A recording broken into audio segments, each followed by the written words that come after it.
மாமா, காஞ்சி போன பூமி எல்லாம் வத்தாத நதியை பார்த்து ஆறுதல் அடையும்.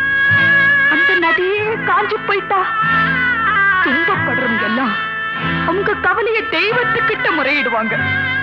ஆனா தெய்வமே கலங்கி நின்னா அந்த தெய்வத்துக்கு யாரால ஆறுதல் சொல்ல முடியும்? தானாடவில்லை அம்மா, சதையாடுது. அது தந்தை என்றும் பிள்ளை என்றும் விளையா